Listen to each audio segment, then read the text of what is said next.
Hello, everyone. Welcome to a very important video podcast series. This will be a series of videos that I'll be turning over to Michael Brooks, who is in front of your screen here. Michael Brooks is from Brooklyn, New York, and he is going to regale us with his knowledge of data centers and its effect on our society, our humanity, and our Real ID access or denial to things. Michael, welcome to the show. How are you? I'm great. Thanks for having me on, Chuckster. Good to see you. I got the Popple guards behind me, um, locking me down while we do this. And we have some photographs we can show later in the show. But explain to the audience what is our objective to presenting a series of 20 to 30-minute long videos concerning data centers. Yeah, so we wanted to do something that's impactful for the public. And right now, there's no hotter topic than the data centers, right? But obviously, I think this is a complex topic that needs to be explored thoroughly, each aspect of it. In order to do it justice, I want to make sure that we can do this in 20, 30-minute blocks where we, you know, cover a specific aspect of the data centers and then move on to the next. And then people can refer to these videos when we're done and go over what we talk about so that they understand the issues that we're discussing. I believe that data centers right now are being constructed at a rapid rate, something that we've never seen before, but yet there's been zero discussion on the implications of the construction of this new infrastructure going in place and what it means going forward for our civilization. Okay, very good. I would use an analogy to what you just stated. World War II comes to mind. The building of military bases in advance of Pearl Harbor, for example, or the massive buildings of airplanes, tanks, jeeps by General Motors and Ford, and helping the Germans rebuild using Opel and GM plants in Germany. Before America's participation in World War II, we had infrastructure being built by American corporations internationally and domestically, where we built aircraft carriers, Liberty ships, destroyers, um, other escort type ships, airplanes of all types, from fighters to fighter bombers to mega bombers. And presumably, none of those products are going to make a profit. There's no customers for them. It's just to provide jobs and to get ready to kill people in real time and call it a war. But it wouldn't be a surprise sneak attack because it takes years of deployment and construction. And it would appear to me, when you go through the numbers of your data centers, and we're talking about super data centers, the biggest data centers ever constructed in the history of the world, and we're talking about thousands of them. So we're talking about building a fleet of aircraft carriers that cost billions of dollars just to do one. And we're talking about doing thousands, and there's no customer. So, in other words, you're going to have to print money from a centralized bank authority and then provide jobs for people who will work. And presumably, when the work is completed, the people will be laid off. I mean, once the ship is built and the boat leaves the dock, there's not any reason to continue to have all the construction workers, like the pyramid builders. What happened to the builders of the Egyptian pyramids? Didn't they get buried in a hole beside the pyramid? I mean, Basically, so it was a great job while it lasted, but then it ended kind of badly, for right? them, for sure. And you have to look at it as well too. Is that the construction of these new data centers are being used to inflate GDP numbers as well? Correct. Absolutely, they are.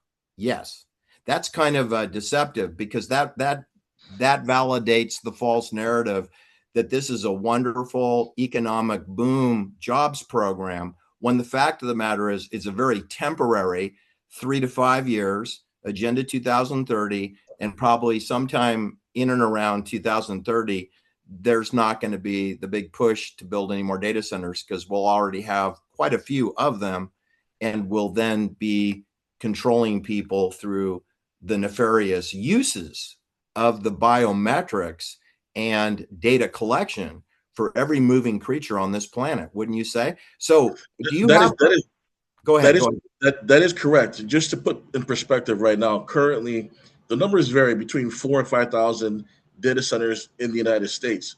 That is approximately 75% of all the data centers in the entire globe.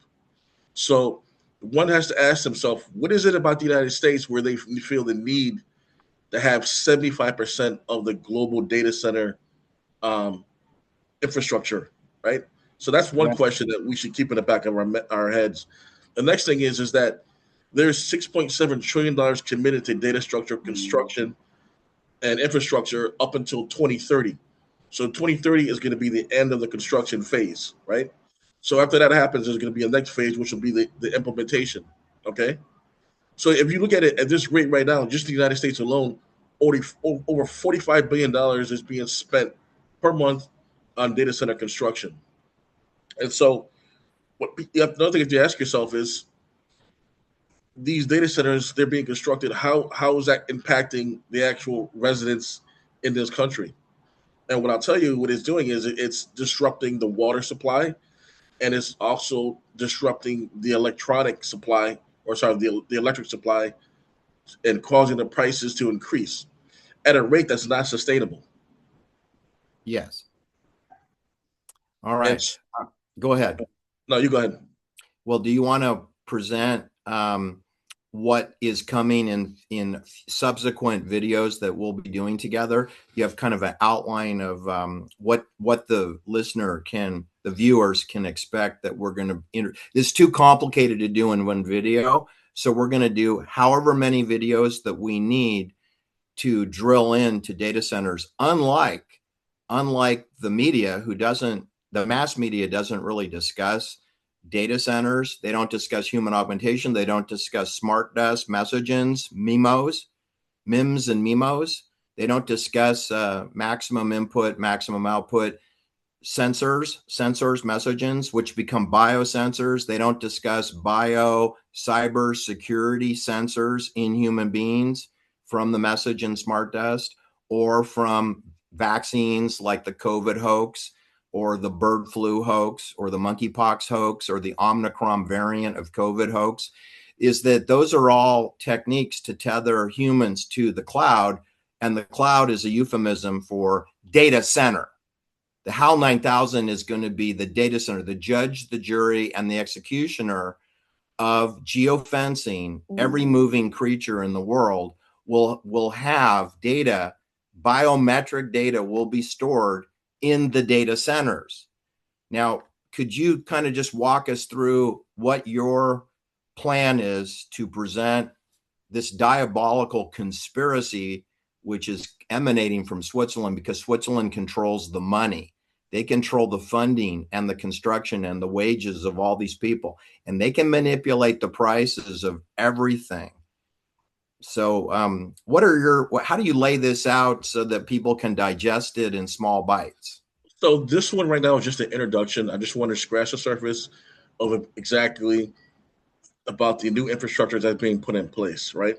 Yes. After that, I want to talk about the phases that are going to happen afterwards, after 2030. So right now, this video is going to talk about what's going to happen up until 2030.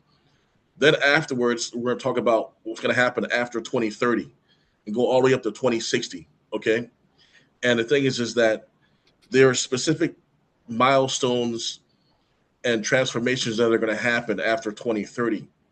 And my point of doing this is making sure that we're all on the same page and that we start having these discussions, because you best believe that once this infrastructure is in place, we're going to transition away from a jobs-based economy. Okay.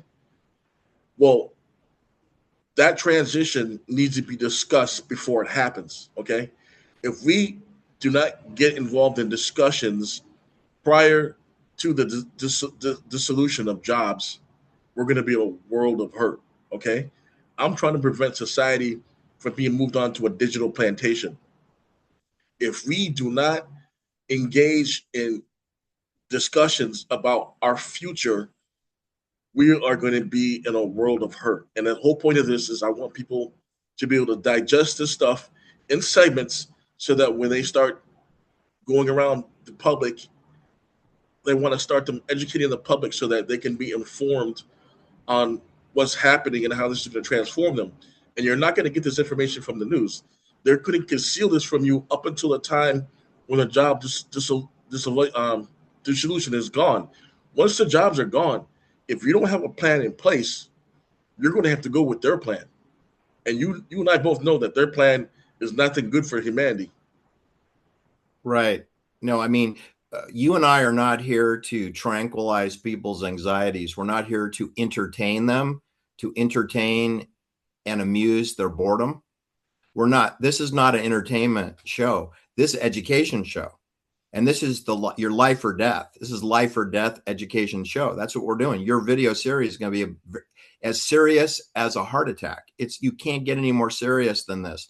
So this is not Tucker Carlson. This is not Stupider Peters. This is not your mass media. This isn't Megyn Kelly. This isn't Glenn Greenwald. This isn't Whitney Webb. This is not Alex Jones, not Joe Rogan. Smoke a doobie and take some steroids and lift weights.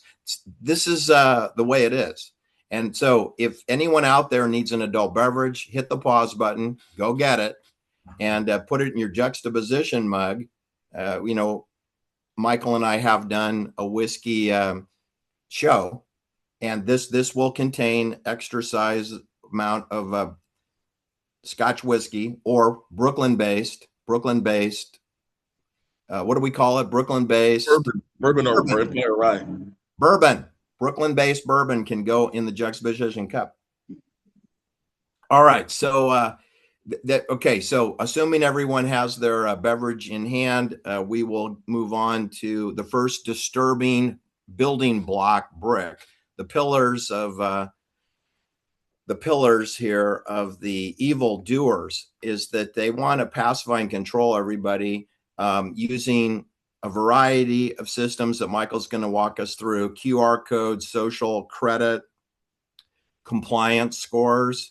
They want everyone to have military ranks, private, corporal, sergeant, second lieutenant, first lieutenant, colonel, rear admiral, a brigadier general, and then a general, and then you got your 5-star general. They're going to have a whole militarized pyramid, which, by the way, that explains a bank. If you work at Bank of America or Citibank or Chase, they're structured how the military is structured.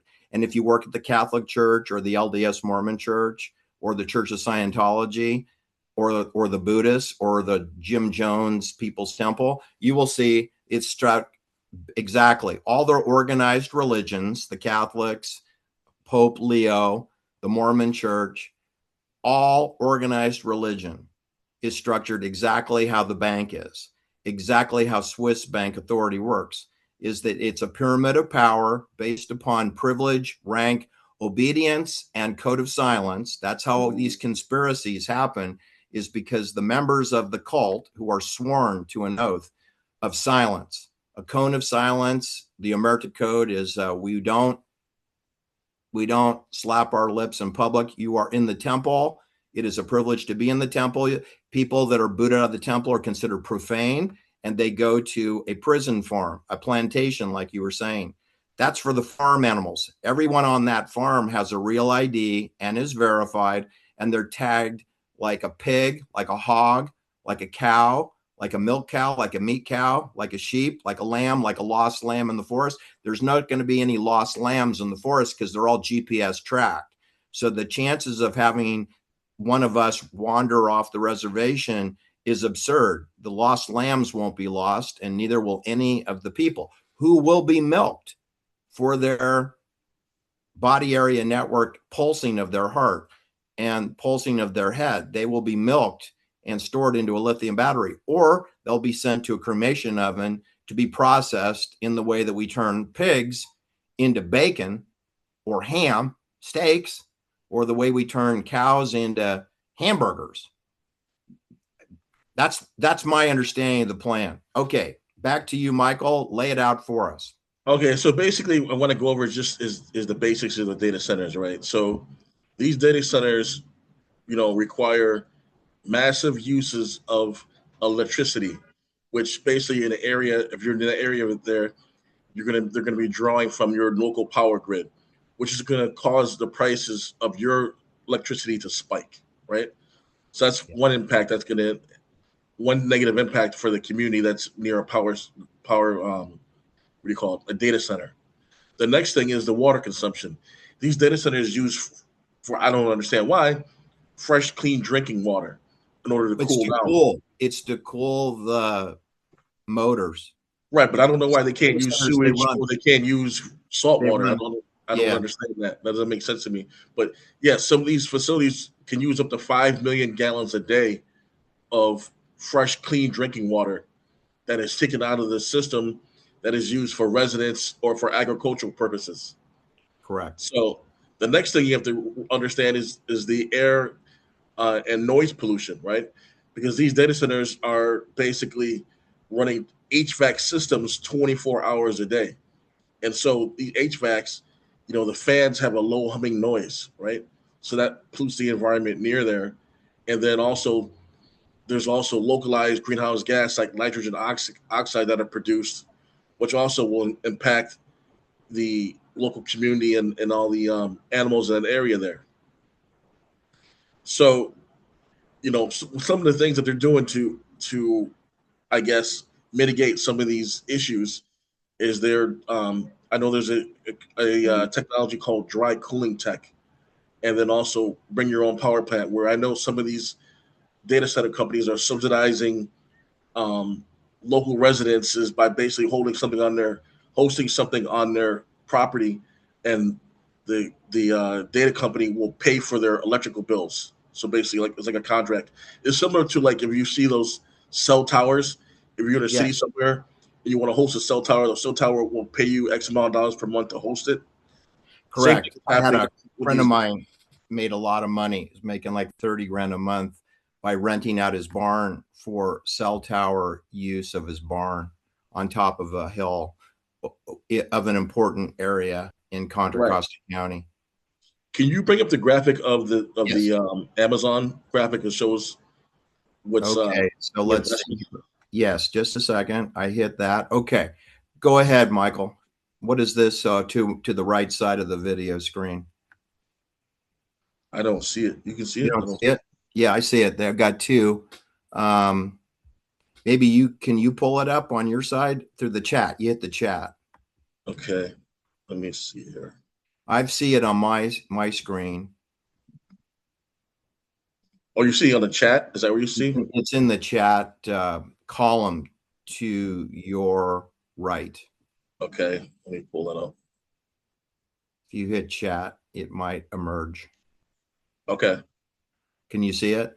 Yeah. Will the end user be able to see the screen or no? I think so. If you can see it and I can see it, it should be appearing for the audience. Okay. So Well, basically, what this graph shows. there's two graphs. So why don't you start with the one on top? Yeah. So the one on top we're talking about, it just shows the investments of these companies such as Microsoft, Alphabet, which is Google, Amazon, Meta, Oracle, right? So they're investing billions of dollars in these data centers, but they're not reaping a profit. Okay, they're They not have no doing it. revenue. No one's paying them. Right. This is not profit motivated.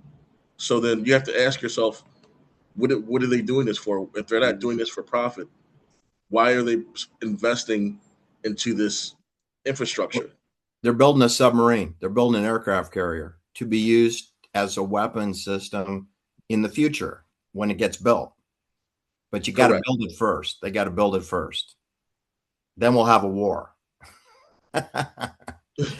So they're Yeah. like doing this is a prepper phase. We're preparing. Correct. Okay. So What is that graph? So your graph at the top is showing that we have a number of well-known companies like Amazon, like Google or Alphabet, which is Eric Schmidt is the chairman of the board there. and he lives in Benedict Canyon, across the street from where Walt Disney used to live. Anyway, just in case anyone's interested, technically it's Holmby Hills, but it's Benedict Canyon Holmby Hills. Anyway, you're showing a graph which involves Microsoft and Alphabet, Google, and Amazon, and they're spending billions of dollars to construct data centers, and they're not getting a penny back in terms of revenue. So they're essentially negative cash flow for a number of years.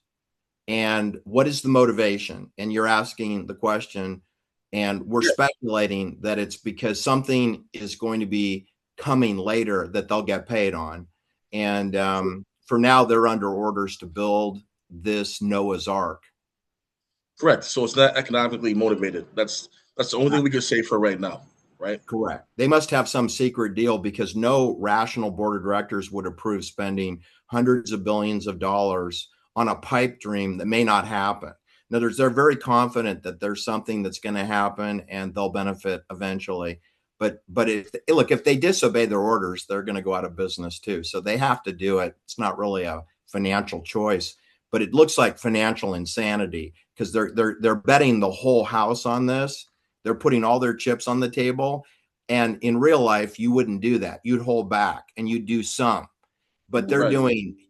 So it looks to me like a military operation. So they're going all in. So so the money that they're spending on these data centers, where does it roughly go? So basically, you're going to say between 40 and 60% are going to be spent on hardware and processing chips, what they call CPUs or GPUs, stuff that's designed, stuff like companies like NVIDIA, right? So yes, that's a boom for a manufacturer, for them, because they're getting those orders. Also, the HVAC systems, the heating and cooling systems, big money put into the infrastructure of that. So that creates temporary jobs for people who are in plumbing, who are electricians, who are in construction, and who are in HVAC, right? So that's a boom for them. And you can see, as we go further into this new data center driven economy, those jobs are going to be fundamental for that plumbing, electrical, construction, and HVAC. Those are going to be the main jobs that I can see going forward in this type of economy, right? That'll be, I don't know, inelastic. Would you say the demand? Yes. So the next thing is that with this infrastructure being built so fast, right? There's going to be bottlenecks and challenges. Like, first of all, the energy grid in the United States is not set up to handle this, right? They're saying that the demand for data center power can be 30-fold by 2030, right? Which means we can reach 1.23 gigawatts. I mean, 123 gigawatts. That's insane. Also, you're going to run into issues with component shortages, such as like memory and replacement for hardware parts that go down, because these things are running 24/7. So at some point they're gonna break down, right? And then obviously the water consumption, right?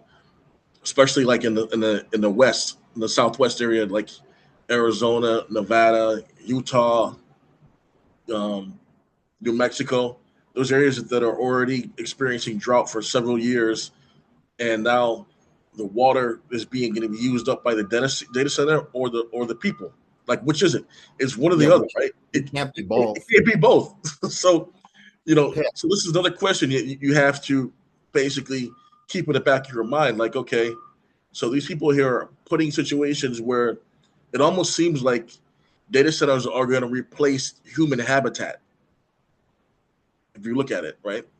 They're putting these areas there where basically it's not compatible for humans or Mother Nature to live around these things, just because of the nature of them, of the raw power consumption, the noise and air pollution, and the toxicity, because there are probably lithium batteries involved too. Right. So it's going to pollute the water table in and around the data center.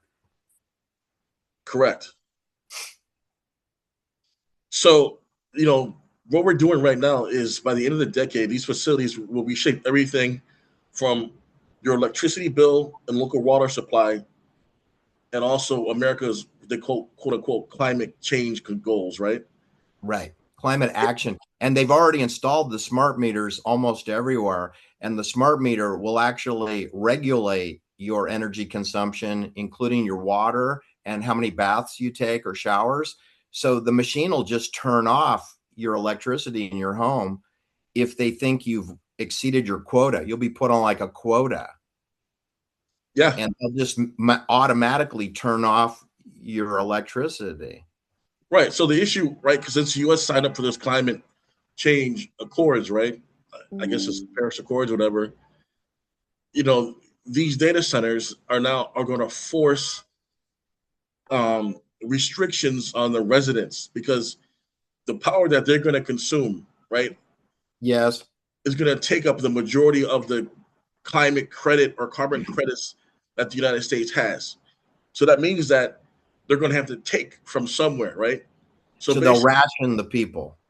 they're going to be rationed because basically, based on these goals, they're saying that we could potentially be setting out between 24 to 4,400 million metric tons of CO2 annually.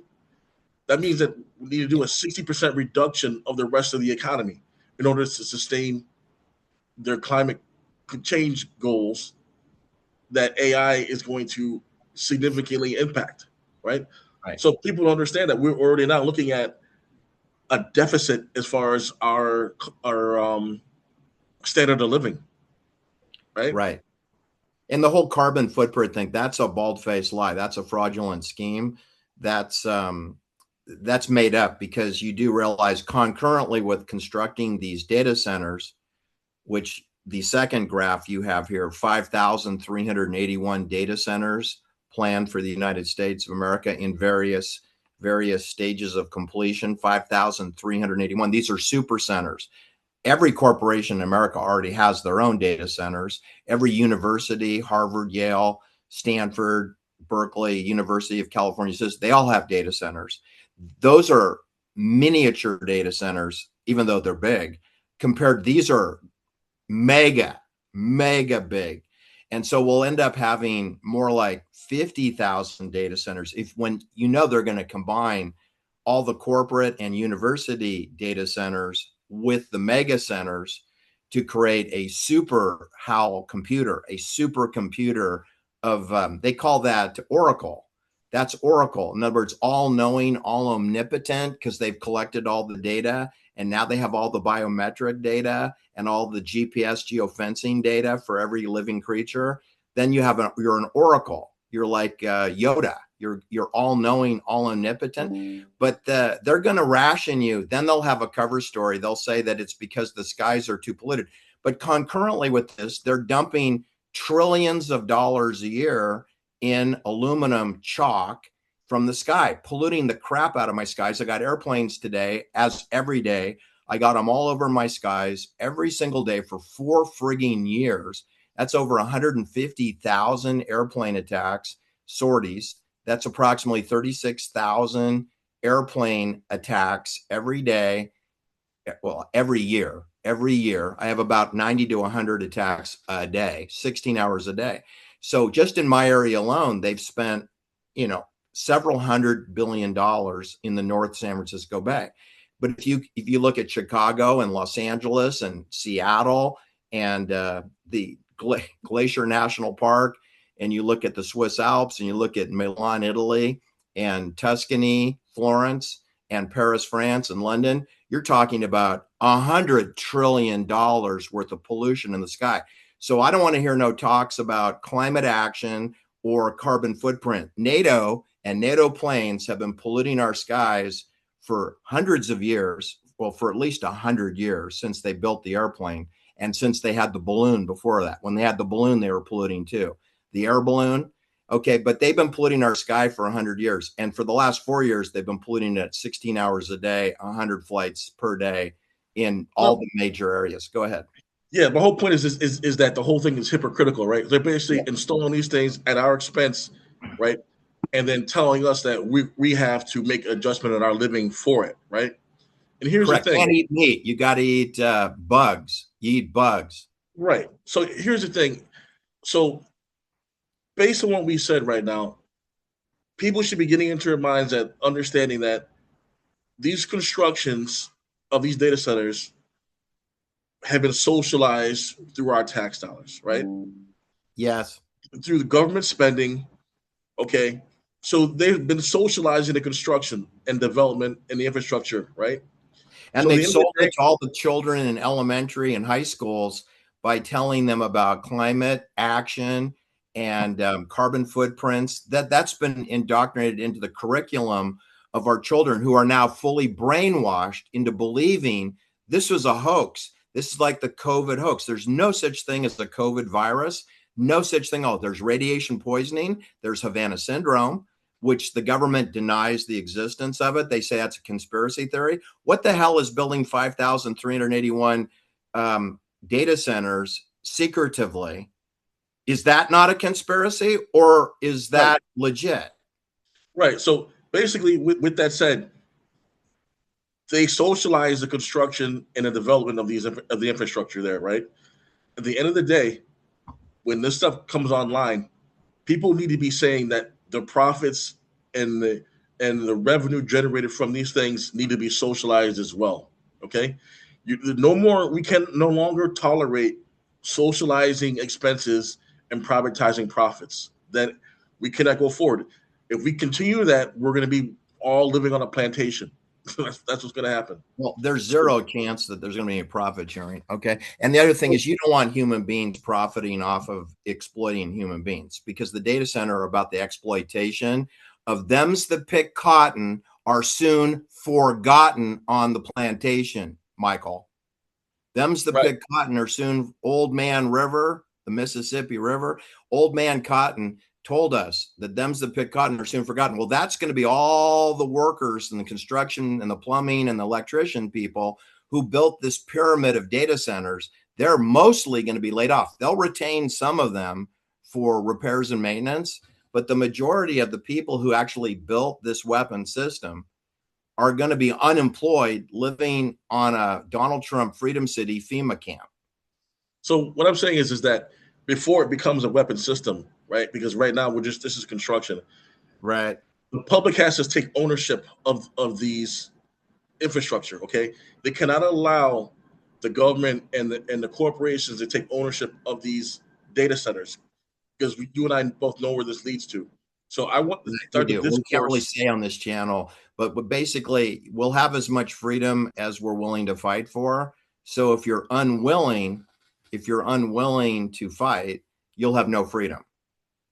Correct. That's all I'll say about that. You can use your imagination.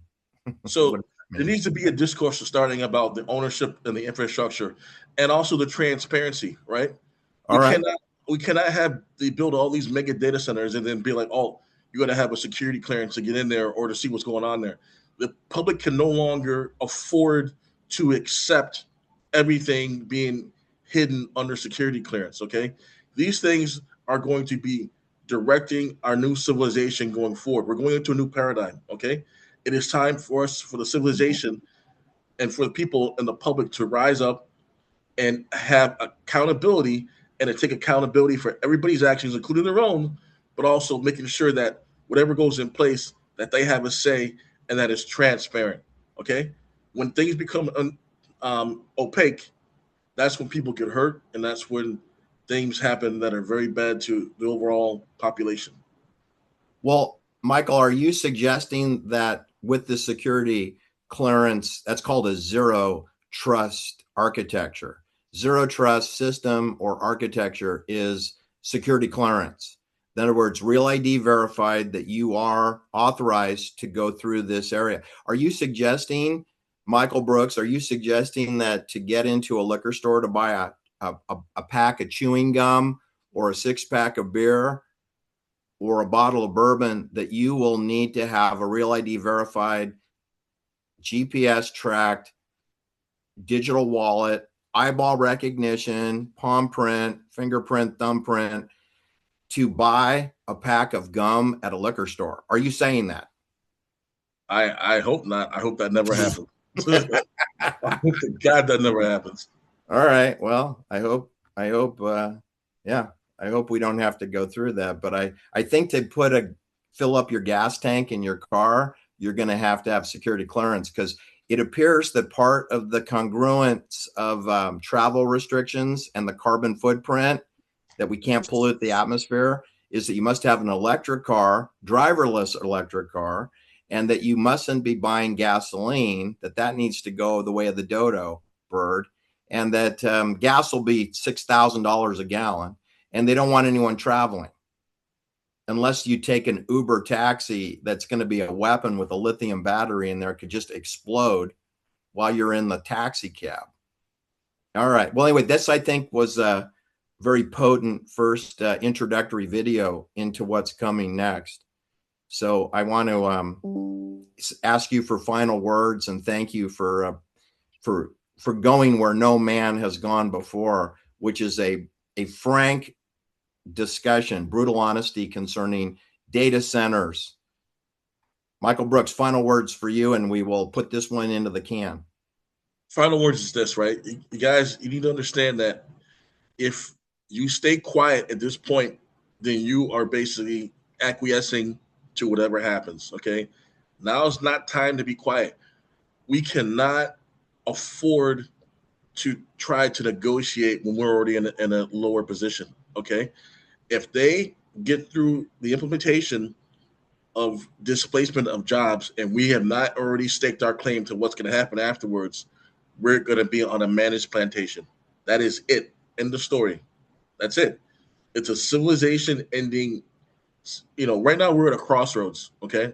There's a civilization. It can become Shangri-La if we play our cards right, or it can become living hell if we don't, right? Do you want the billionaires to be able to micromanage every aspect of your life? Because if we don't say anything, that's what's going to happen. We're going to be in a situation where these guys are going to be able to micromanage every single aspect of our life through automation and algorithms. Yes, you're describing human husbandry. Who gets to breed, when you breed, just like the farmer does on the plantation known as farms and ranches. They practice animal husbandry, but the animals are humans. The cows and sheep and chickens are now, the policies that we studied in animal husbandry are being directed in a humans eugenics program, just like the breeding of horses and dogs. They're going to breed humans, transhumans. People like Bruce Jenner, who won a gold medal for the decathlon, turns into a woman wearing stilettos named Caitlin. That's what you get for eating your Wheaties. If that doesn't horrify you, I give up. Thank you, Michael Brooks, for being my hero and brave to come out and state these things openly on the Juxtaposition channel, even though we are in a small sandbox. If we were in a big sandbox, this conversation would never happen. You're not going to see this kind of talk on Tucker Carlson or Megyn Kelly's show or Bill O'Reilly or Sean Hannity. And you're not going to hear Gavin Newsom or Ron DeSantis or Chuck Schumer or Bernie Sanders or Anthony Napolitano. None of them have any courage in their bones. They're all cowards. They're all owned, and they'll never discuss human augmentation like we just did. Okay, stay tuned, and we'll have another video soon for you with Michael Brooks. And see you on the other side, Michael, for some Brooklyn bourbon and some caviar I flew in from the Strait of Hormuz.